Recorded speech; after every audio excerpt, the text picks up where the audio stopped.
a run from the Atlantic to the Pacific, clear across the United States, using only community transit. And pardon the noise and the jostling around. Road's a little bumpy. I was going to wait until we got on the interstate to broadcast, but I'm beginning to think we ain't taking the interstate. And pardon that. In the background, you'll hear the music of Anne Murray singing country classics.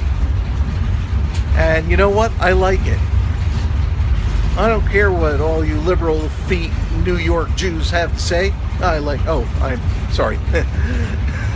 I'm really going native here.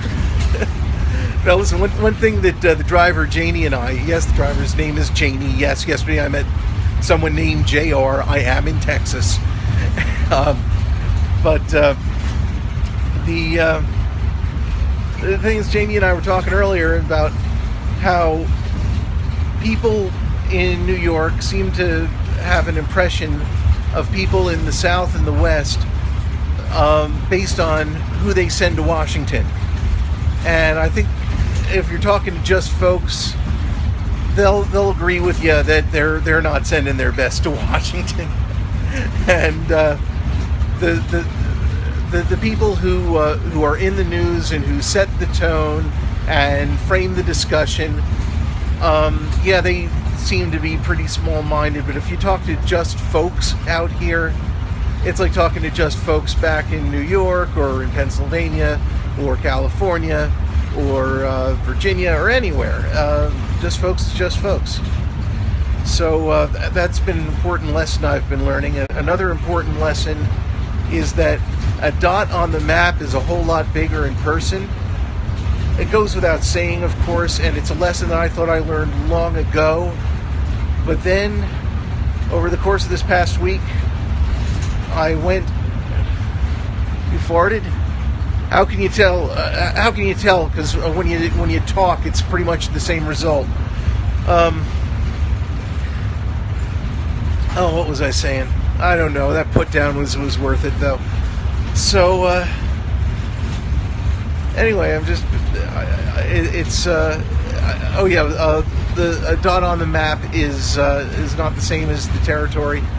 I thought I knew that, but over the past week, I've been traversing Texas, and the spaces between those dots are incredibly long.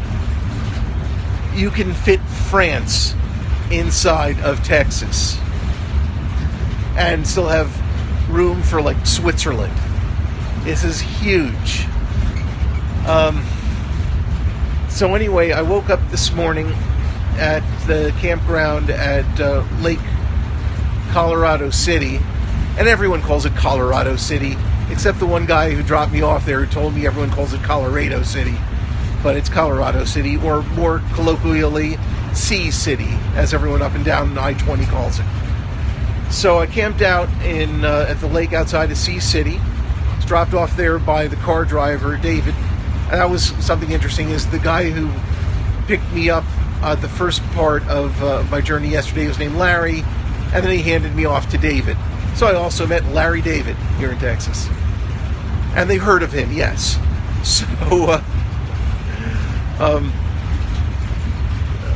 So, anyway, car picked me up this morning. Big Spring has a cool old restored hotel settle. Worth a stop if you have time.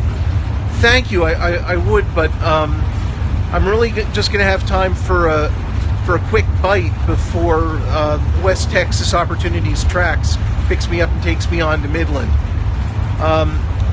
I do need some advice tonight about where to stay in Odessa, because I'm going to be meeting up with some people. I should probably find a convenient location, but also one where Trax is going to be able to pick me up on Monday and take me to El Paso. Gosh, I think I better call them sometime today and let them know that I need them to do that. So anyway, that's on my to-do list. Two things on my to-do list: talk to Trax about getting from Odessa to El Paso, and finding a place to stay for the next 3 nights in Odessa. Are you coming to Houston? No, I am way past Houston. I came into Texas through Wichita Falls down from Oklahoma City, and then I went to Fort Worth, and I've been following I-20 since then. And I'm going to be following it all the way down to I-10 and then into El Paso. And then I'm going to leave Texas by way of Anthony into Las Cruces. So that's the deal right now.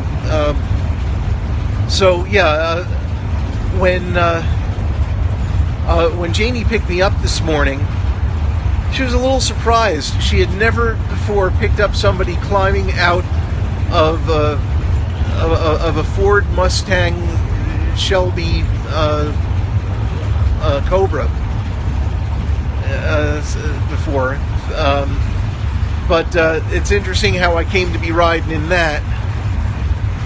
So anyway, I knew I had to meet Janie about 8:30. About 8 o'clock, I'm packing up my campsite, and Patricia, one of the Wonder Twins from last night, picks me up.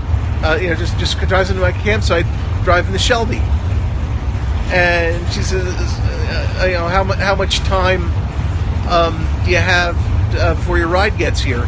And I said, I'm not entirely sure, and some of it's contingent on my finding, some things that I'd packed in, but I'd lost, I couldn't find. And she said, did you try unpacking everything? I'm a 52-year-old man. I've got 3 kids of my own. I'm an assistant scoutmaster of a Boy Scout troop. And I needed a mom to tell me, well, did you unpack everything and pack it up again? Well, sure enough, the stuff I was looking for was in my pack. I just didn't know where to find it. So I ate up a little bit of the clock, and I was getting a little worried. I only had like about 5 minutes or so before Janie was scheduled to pick me up, but that was enough time. So Patricia packs up my gear into the Shelby and peels out of the campsite and floors it up the farm road, topping out somewhere in the neighborhood of 110, taking curves at 75, and after a little joyride, was able to pull off onto the shoulder right where Janie was expecting me.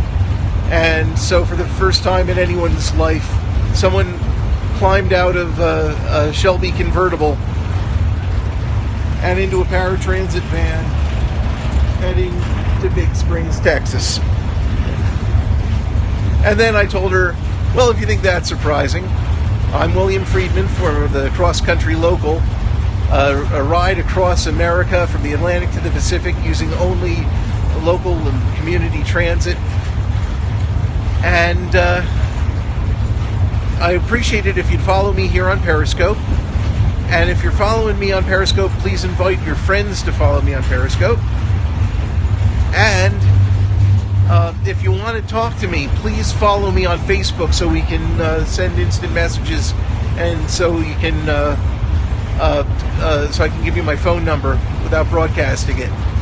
Also follow on Twitter #XCLocal, X-Ray Charlie Local for Cross Country Local.